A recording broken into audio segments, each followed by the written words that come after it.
Bismillahirrahmanirrahim. Assalamualaikum warahmatullahi wabarakatuh.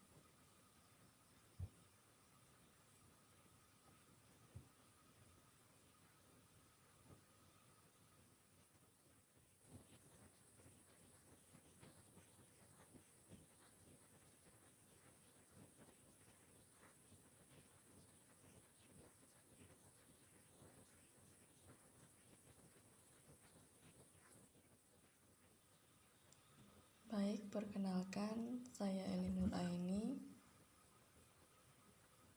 mahasiswi pendidikan matematika angkatan 2019. Pada video ini, saya akan mempresentasikan hasil resume tugas desain dan animasi grafis. Yang pertama yaitu A. Desain grafis. Desain grafis lahir dari kebutuhan manusia akan komunikasi melalui bahasa visual sejak abad ke-19 hingga zaman modern, yang akan terus berkembang.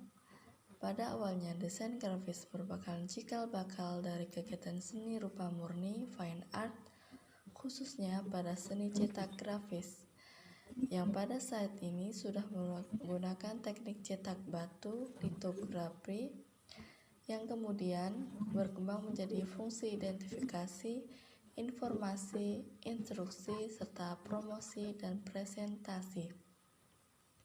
Mulai dari penggunaan simbol sederhana sampai perangkat komputer yang canggih. Desain yang berawal dari seni rupa murni yang kemudian berkembang menjadi fungsi identifikasi, informasi, instruksi, serta promosi dan presentasi. Desain grafis merupakan suatu bentuk dari perkembangan media untuk menyampaikan informasi melalui bahasa komunikasi visual dalam wujud wimatra ataupun trimatra yang melibatkan kaidah-kaidah estetik. Elemen-elemen desain yang utama terlibat dalam desain grafis sebagai bahan pokok atau ingredient yang merupakan bentuk dasar berupa garis, huruf, bentuk shape, dan tekstur, dan juga struktur.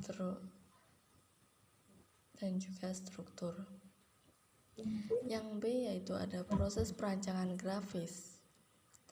Merancang struktur, kemasan, dan tata rupa merupakan proses bertahap. Menurut Julianti, pada 2014 menjalankan tahap-tahap yang umum dilakukan dalam proses desain kemasan adalah yang pertama yaitu ada ide fase. Ini merupakan dorongan penyebagasan sehingga membuka lebar pemikiran desain kreatif. Jadi ide fase adalah tahap pertama dalam perancangan grafis. Kemudian tahap kedua yaitu ada desain fase. Ini mengacu pada hasil gagasan yang sudah dipilih dari berbagai alternatif hasil diskusi yang terbagi atas 3 tahap lagi. Yang pertama itu conceptual design, yaitu konsep proses perancangan grafisnya. Kemudian ada emergent design, ketika ada detail design. Ini adalah detail design ini agar dia detail, fokus pada apa yang akan didesain. Kemudian proses yang ketiga yaitu ada feasibility fase, untuk melihat apakah masih ada kekurangan dan juga memperlihatkan fungsi yang sesuai. Jadi ini untuk memperlihatkan apakah proses perancangan kita ini masih ada kekurangannya atau tidak, ya. Kemudian yang berikutnya yang keempat yaitu capability fase. Pada tahap ini semua diuji coba dan data yang sudah disempurnakan dapat sesuai kebutuhan. Jadi semua proses perancangan grafis pada capability fase akan diuji coba. Kemudian terakhir yaitu launching. Jadi hasil desain dari produk proses perancangan grafis akan diproduksi secara massal, kemudian akan dipasarkan. dan kemudian akan ada konsumen-konsumen yang akan membelinya. Kemudian C yaitu ada komponen grafis. Dalam membuat sebuah desain grafis diperlukan komponen yang menjadi dasar visual yang memberikan peran komunikasi secara visual. Komponen-komponen tersebut yaitu yang pertama yaitu ada titik dot vertex. Ini merupakan salah satu komponen desain grafis yang paling mendasar, baik berdiri sebagai individu maupun sebagai kelompok. Kemudian yang kedua yaitu garis atau line. Ini merupakan perapatan dari, jadi sekumpulan titik-titik ini yang berurutan akan terbentuklah dia garis. Ini merupakan elemen utama maupun bagian dari aksen komunikasi. Kemudian yang ketiga dari komponen grafis yaitu ada bentuk raut atau kurva. Ini merupakan pertemuan titik awal garis dengan titik akhir garis membentuk sebuah bidang. Yaitu setelah garis terus diawali garis terus akan berbentuklah sebuah bidang. Kemudian komponen grafis yang keempat yaitu ada ruang, space atau masa. Ruang ini merupakan hasil dari pengembangan bidang yang menjadi ruang sebagai elemen utama, berperan dalam memberikan nuansa 3 dimensi dalam unsur komunikasi visual. Jadi ruang ini merupakan nuansa dari 3 dimensi dalam unsur komunikasi visual. Dan yang kelima yaitu terang bayang gradiasi. Ini merupakan prinsip jatuhnya unsur gelap terang pada sebuah benda bila terkena sumber cahaya. Jadi terang atau tidaknya suatu komposisi grafis itu tergantung oleh pencahayaannya ya. Kemudian yang terakhir yang keenam yaitu ada warna atau color. Warna ini merupakan sensasi yang ditimbulkan oleh otak sebagai akibat dari sentuhan gelombang-gelombang cahaya pada retina mata.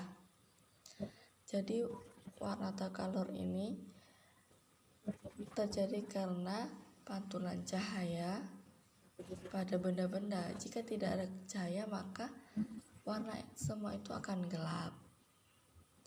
Kemudian yang terakhir yang ketujuh adalah tekstur desain grafis. Ini merupakan tampilan atau karakteristik gambaran representasi sifat dari suatu permukaan. Kemudian yang D yaitu ada prinsip desain. Menurut Widya dan Darmawan pada 2016, prinsip merancang mendesain pada dasarnya adalah hasil penyusunan pengalaman visual dan emosional dengan memperhatikan elemen-elemen prinsip-prinsip desain yang dituangkan dalam satu kesatuan komposisi yang mantap. Prinsip-prinsip tersebut yaitu diantaranya yang pertama itu komposisi atau composition, ialah penggabungan dari banyak bagian menjadi suatu bentuk yang serasi. Jadi komposisi merupakan gabungan dari berbagai elemen bagian yang kemudian membentuk komposisi yang serasi. Kemudian yang kedua ada keseimbangan atau balance. Fungsinya itu berguna agar unsur-unsur yang ada dikomposisikan dengan terasi atau sepadan. Keseimbangan ini agar dalam prinsip desain itu agar hasil desainnya itu hasilnya itu serasi atau sepadan. Kemudian yang ketiga ada irama, ritme atau gerakan. Ini merupakan upaya memvisualisasikan unsur gerak pada media grafis yang statis. Kemudian yang keempat ada perbandingan atau proporsi proporsional. Ini merupakan berhubungan dengan ukuran bentuk bidang yang menunjukkan ukuran perbandingan bagian-bagian atau keseluruhan serangkaian unsur yang dikomposisikan. Kemudian yang terakhir yang kelima itu kesatuan atau keserasian, unity.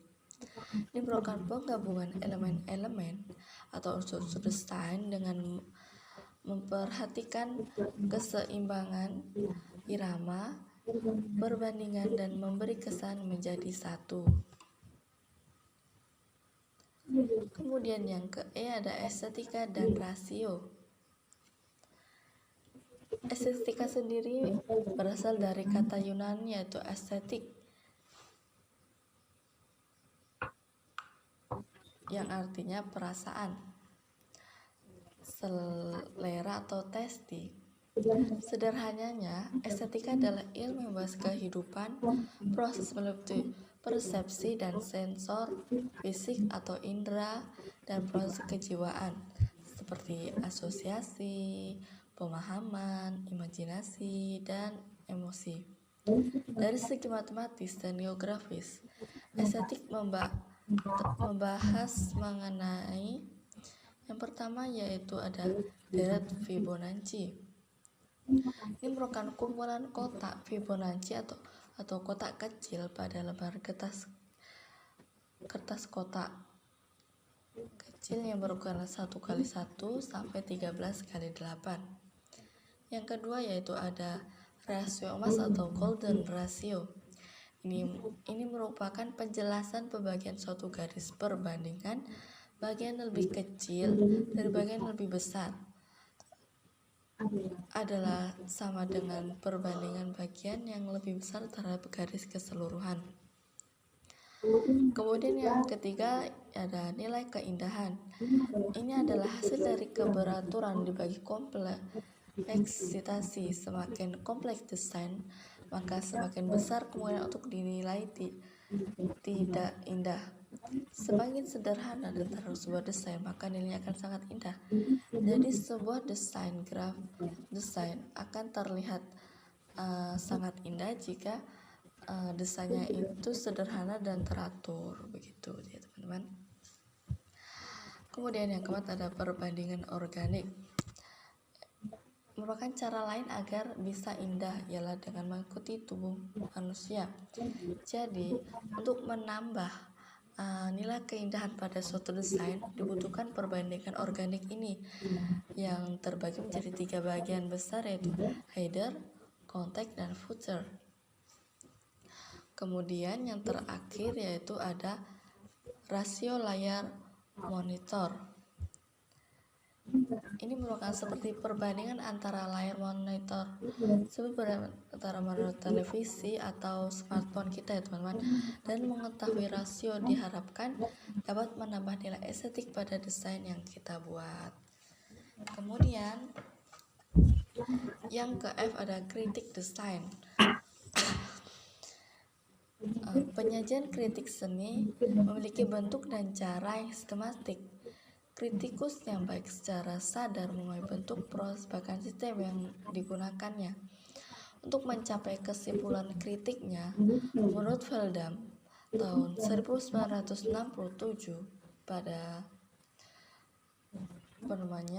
dalam teori kritik, seni dikenal menjadi 4 tahap. Meliputi yang pertama itu deskripsi. Deskripsi merupakan proses menginterpretasikan atau fisik objek. Jadi deskripsi ini merupakan agar tahap-tahap dalam mengkritik desain. Desainnya itu seperti apa, deskripsi desainnya itu seperti apa, itu ya teman-teman. Kemudian ada analisis. Ini merupakan bentuk deskripsi yang tidak berkaitan dengan proses mengidentifikasi objek. Kemudian yang ketiga ada interpretasi.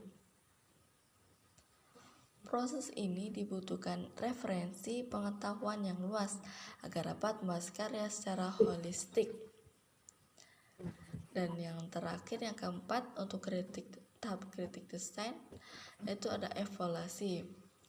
Proses penilaian dalam mengapresiasi seni berlangsung dengan memahami isi dan pesan dari karya seni.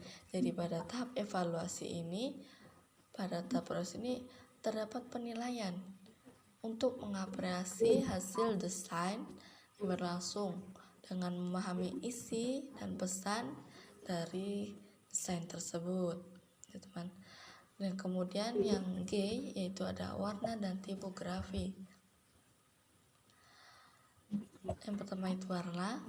Menurut Kim Hak dan Krasovek pada 2007, warna merupakan salah satu elemen grafis yang berpengaruh karena memengaruhi aspek keindahan sebuah produk. Kemudian yang kedua itu tipografi.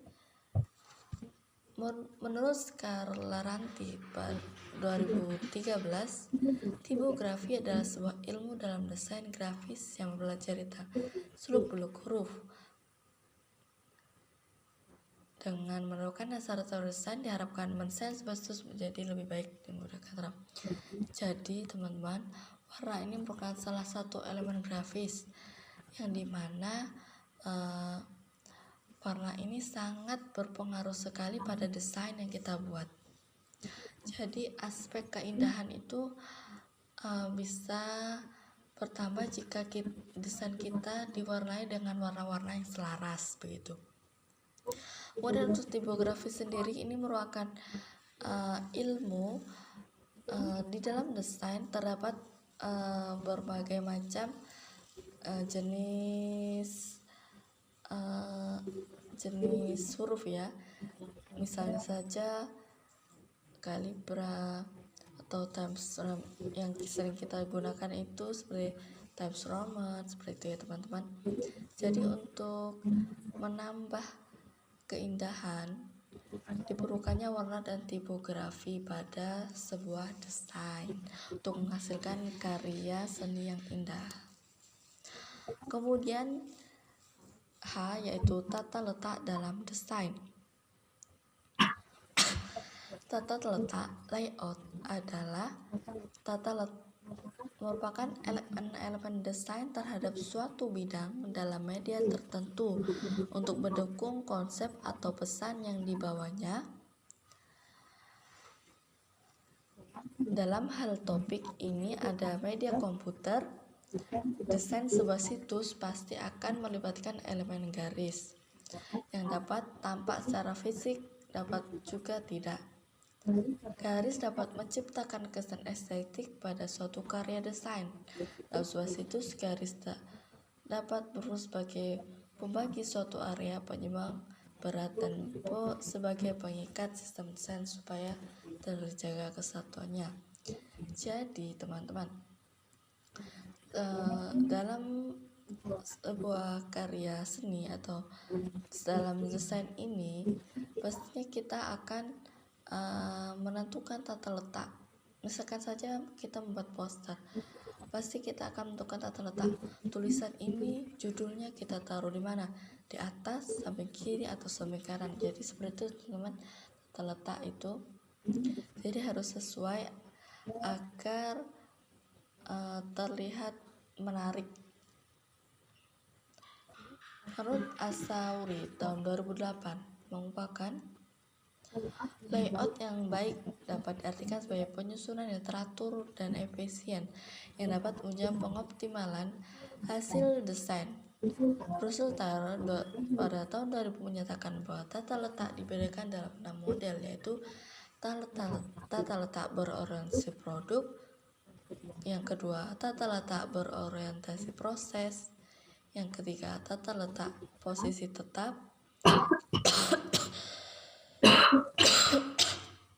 sebentar ya. Kemudian yang keempat yaitu tata letak gudang, yang kelima tata letak kantor, dan yang keenam tata letak irit. Nah, dalam proses mendesain, tata letak ini sangatlah berperan penting ya dalam penyusunan yang teratur dan efisien. Ini menunjang agar hasil karya seni kita, hasil desain kita agar terlihat optimal pembuatannya gitu. Kemudian yang I yaitu ilustrasi data gambar dan produksi.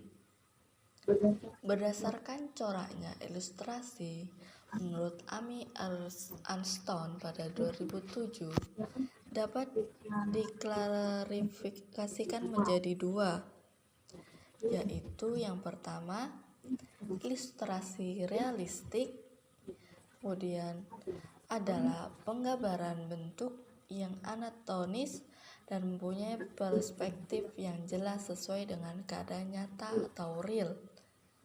Contoh ilustrasi realistik diantaranya adalah fotografi dan gambar atau lukisan realistik. Kemudian yang kedua ada ilustrasi non-realistik, merupakan penggambaran bentuk yang tidak anatomis dan tidak perspektif dengan keadaan nyata.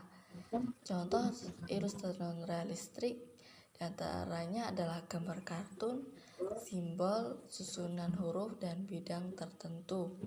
Jadi bisa dapat kita bedakan ya teman-teman antara ilustrasi realistik dan ilustrasi non-realistik. Jadi untuk ilustrasi realistik, penggambarannya itu mempunyai perspektif yang jelas atau nyata, seperti fotografi itu kan mengambil potretnya itu emang seperti nyata foto gitu kan. Sedangkan tuh ilustrasi non-realistik itu tidak nyata gitu, gambarnya itu tidak nyata.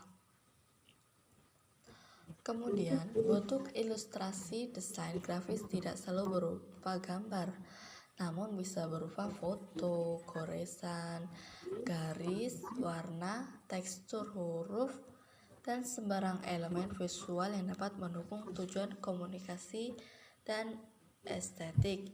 Ini menurut Supriyono pada tahun 2010.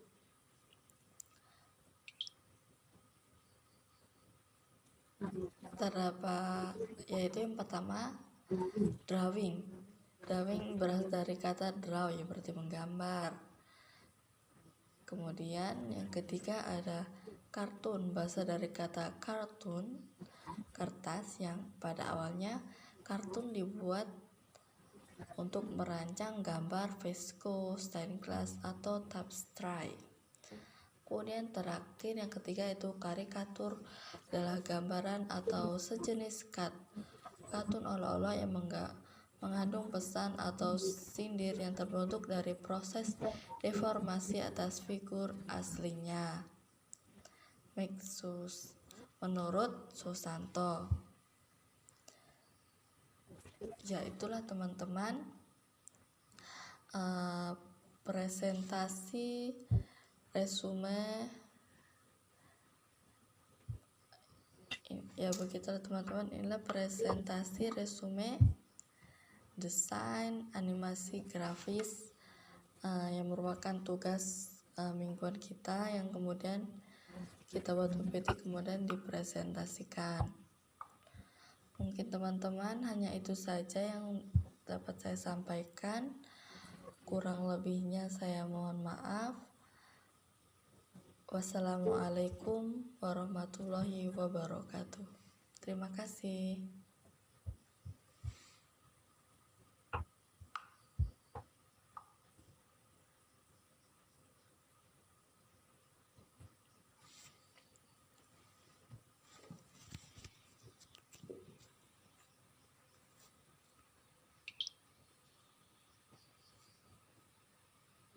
Terima kasih.